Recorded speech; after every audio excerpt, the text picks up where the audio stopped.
No vídeo de ontem eu comentei com vocês como era esse processo de casar com uma gringa. O card está aqui em cima, você dá uma olhada se você quiser se atualizar. E eu falei das diferenças, dos problemas culturais, dos benefícios, né? Tem muito mais benefício, na minha visão, né? Algo pessoal, do que malefício. E eu comentei com a minha esposa. Comentei antes, né, que eu ia fazer e comentei depois.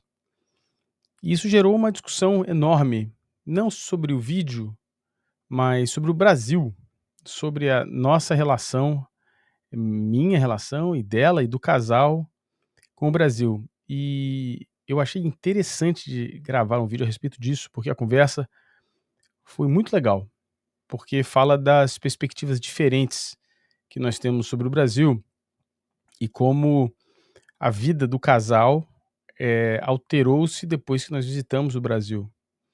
Eu vou contar essa história na sequência. Antes da gente começar, você deixa o seu like, você se inscreve no canal, você marca o sininho de notificação, você considera patrocinar esse vídeo aqui no superpixfc@gmail.com ou isso, fazer um pix aqui pra gente, no superpixfc@gmail.com ou virar membro aqui do nosso canal.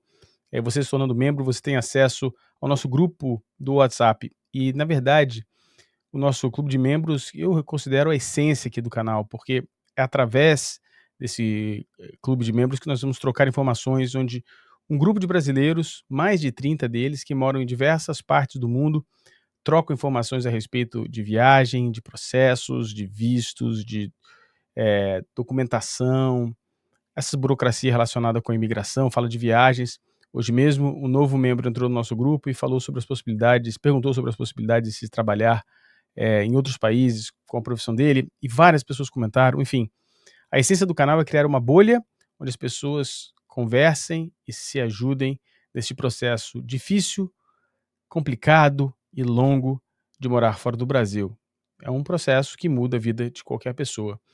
Então, considere ajudar o nosso trabalho, criar conteúdo todo dia é muito complicado. Sem mais delongas, vamos falar dessa história sobre o que a minha esposa vê do Brasil e como isso mudou o nosso relacionamento e como ela entende o Brasil. Vou usar a nossa vinheta agora.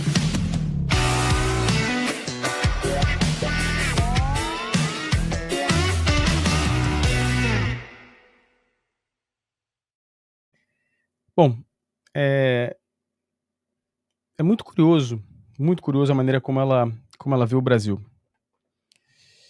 E é claro, né, a todas as vezes que nós vamos ao Brasil, ela é protegida, ela é blindada por uma aura turística e ela não tem que resolver todos os problemas do dia a dia, nem dos mais simples, como, sei lá, comprar um chip para o celular sem ter CPF, sem ter endereço, como até tarefas mais difíceis, né? Qualquer burocracia documental, tudo isso sou eu quem faço. Mas mesmo assim, eh, algumas coisas furam essa barreira, né? Quando nós estávamos no Rio de Janeiro, por exemplo, ela conseguia notar que eu, em alguns momentos, ficava tenso. A gente foi de carro de São Paulo ao Rio, e na chegada na cidade, ali pela Avenida Brasil, havia uma blitz da polícia, e aí ela não só notou em mim, mas ela notou em volta, nas pessoas dos outros carros, que havia uma tensão enorme. Então, assim, em alguns momentos que essa mesmo com essa blindagem turística que a gente cria, né, eu não estava ali para mostrar o lado ruim do Brasil, né, ela estava primeiras vezes no Brasil, estava ali para mostrar o lado positivo. E assim, fizemos todos os programas turísticos de São Paulo, Rio de Janeiro, etcétera. Mas mesmo assim ela foi, tocada em alguns momentos por essa tensão natural inerente a morar nas grandes cidades do Brasil.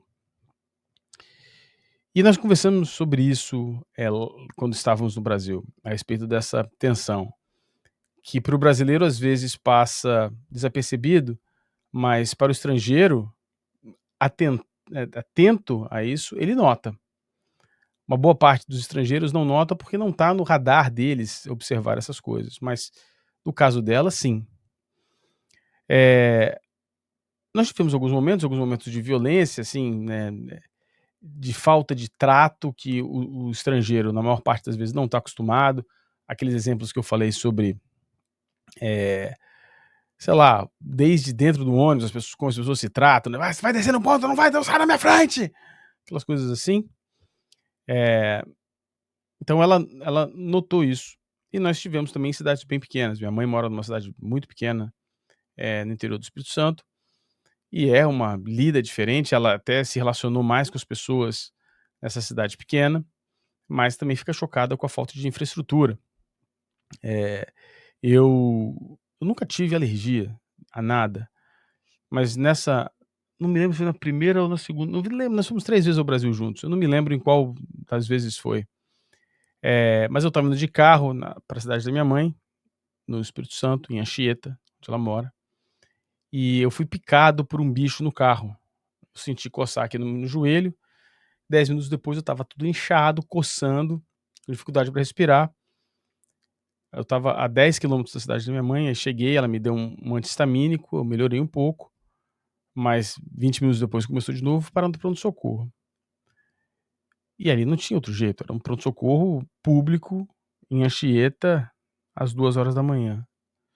E ela também se deparou com uma situação que ela nunca imaginava. O que eu estou querendo dizer é o seguinte: em diversos momentos da nossa estadia no Brasil, apesar de toda a blindagem turística que foi dada, ela teve algumas visões do Brasil que acontece fora dessa vida turística idealizada da zona sul do Rio de Janeiro, dos Jardins de São Paulo, da Savassi em Belo Horizonte e por aí vai. Assim, Savassi em Belo Horizonte já me falaram que não é mais a Savassi em Belo Horizonte, antigamente era, mas enfim, vocês entenderam, algum bairro nobre das cidades grandes. Ela teve essa exposição. Mas mesmo diante de todas essas exposições, negativas, não foram suficientes para quebrar o encanto do Brasil.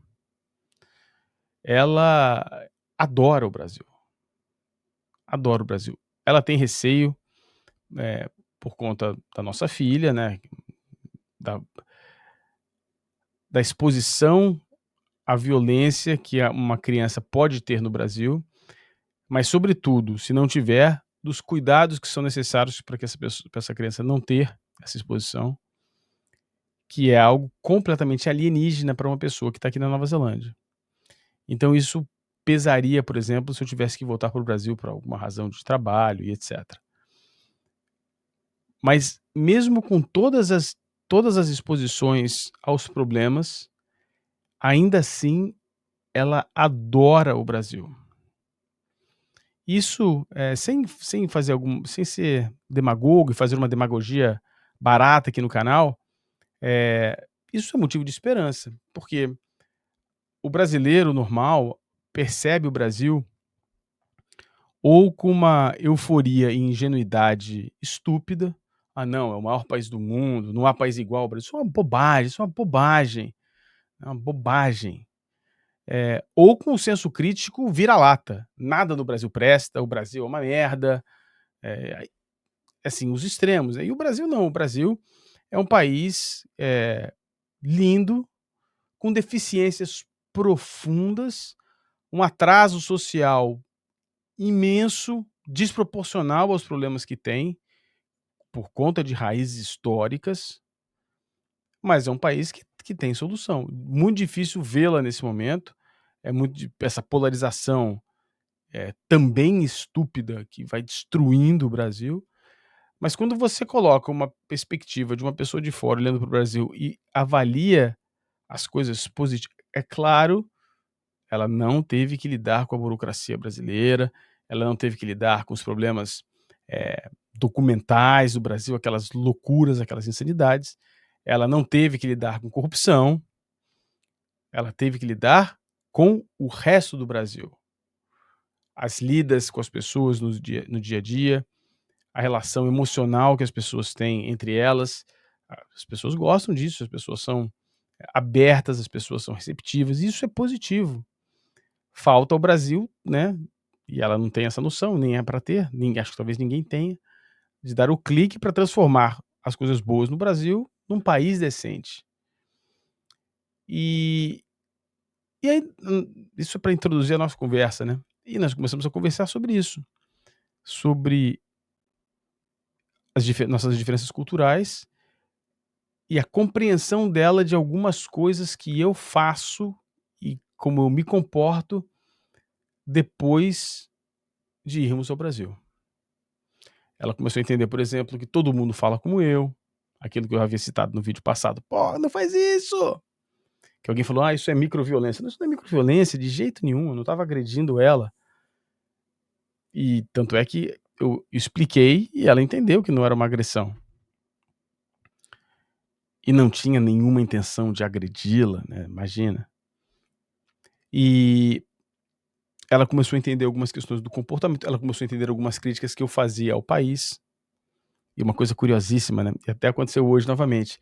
Hoje aqui como é sábado à noite aqui, quase domingo, eu tô sendo mais informal aqui, espero que vocês gostem desse formato também, porque eu sou um cara informal. Hoje eu estava dirigindo, minha mãe tá aqui, veio nos visitar, eu estava dirigindo aqui na cidade onde eu moro, e aqui tem rotatória ou rotundas, dependendo de onde você for do Brasil. Tem mais rotunda do que qualquer coisa, quase não tem semáforo, farol, mas tem rotundas, rotatórias a cada quarteirão. E algumas são super complexas, é uma emendada na outra, tal.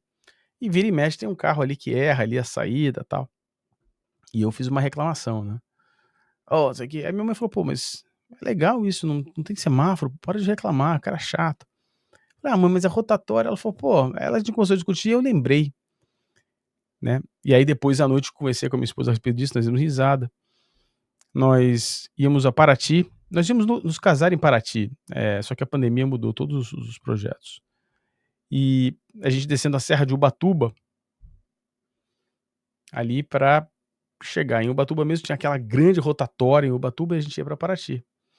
Lá em cima na serra o trânsito já estava parado. Isso no dia 6 de janeiro, a gente estava descendo, não esse ano, né, alguns anos atrás, antes da pandemia, a gente estava descendo, a galera subindo e o trânsito totalmente parado, totalmente parado. Demorou mais de 2 horas pra chegarmos na rotatória. Aí chegamos na rotatória e ela procurando o acidente, né, ela falei: "Maria, o que que você tá procurando?" Ela: "Não, nada". E ela falou: "Não, tô procurando acidente". Eu falei: "Meu, não tem acidente, é que na rotatória não tem o respeito pela regra básica da rotatória, se você já está na rotatória, você não entra". Todo mundo entrava ao mesmo tempo, travou tudo, né, e aquele trânsito maldito sem ter tido um acidente. E a gente eu falei isso com a minha mãe e à noite nós falamos sobre isso, nós demos risada, e a Maria falou: "Ah, mas isso que você tá dando como", ela Maria falou: "Isso que você está dando como exemplo é uma razão muito pequena". Eu falei: "É claro que é uma razão muito pequena, não é por termos ficado 2 horas na rotatória, é pelo comportamento. A rotatória é um dos exemplos da onde nós precisamos melhorar categoricamente no Brasil, porque não havia razão para nós ficarmos 2 horas e meia naquele trânsito parado. Era para termos ido muito mais rápido se as pessoas usassem a rotatória da maneira ideal. E isso se repete diariamente. E aí, não tem interior do Brasil, cidade grande, é uma questão de comportamento geral. Tem algumas exceções lá. Aí em Brasília os carros param na faixa, que vira até exemplo. Com tudo isso, na conversa que nós tivemos hoje, ela deixou claro, ficou claro, ela gosta mais do Brasil do que eu. Óbvio, óbvio que ela é protegida, como eu disse, mas ela dá valor às relações interpessoais de maneira mais forte do que eu dou. Para mim faz parte, já é o meu dia a dia. E eu não sinto falta disso, diga-se de passagem.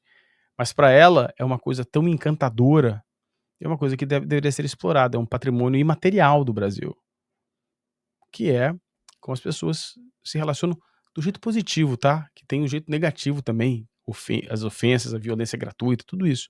Mas estou falando das coisas boas agora. E, a conclusão dessa história é a percepção e a vontade dela de compreender e admirar um país que eu não dei muito valor e não dou muito valor ainda, mas que de toda maneira, isso é uma coisa pessoal minha, tem valor e é positiva e precisaria ser explorado. Bom, foi só um bate-papo hoje aqui, espero que vocês tenham gostado. Eu estou lendo uns artigos muito interessantes, sobre imigração, sobre ajuste, como as pessoas, os expatriados, os imigrantes se ajustam ao país, e eu vou começar a preparar esse material para os próximos vídeos com aquela profundidade acadêmica que vocês conhecem aqui do canal. Mas, de vez em quando, a gente traz esse bate-papo, como diria um grande chefe que eu tive alguns anos atrás, que infelizmente nos deixou muito cedo, o José Carlos Ferreira Pontes, que dizia o seguinte: Fabrício, leve a sua vida de maneira fleumática. Aí, curiosamente, eu chamava ele de Precioso, né? Porque eu joguei futebol num time de várzea da rua Ferreira Pontes, e o nome dele era Ferreira Pontes, então eu chamava ele de Precioso. E ele dizia assim: Fabrício, você precisa levar a vida de uma maneira mais fleumática. Não quer dizer nada. Mas então aqui, de vez em quando, a gente vai ter uns vídeos mais fleumáticos. Espero que vocês tenham gostado. Deixe seu comentário aqui, ó. O que você acha da gringa gostando mais do Brasil do que eu?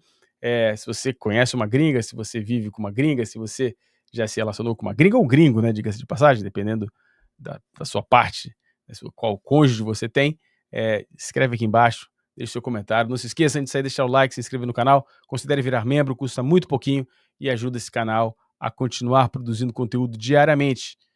Cada vez que a gente produz conteúdo, a gente é retirado de alguma outra atividade profissional que a gente faz. Portanto, a sua ajuda ainda é fundamental para a existência desse canal. Conto com você. Pode fazer um pix aqui pra gente no superpixfc@gmail.com ou pode se tornar membro. Aí você ajuda você a desenvolver o seu projeto de sair do país. Um grande abraço. A gente se vê aqui no De Fora para Dentro. Até a próxima.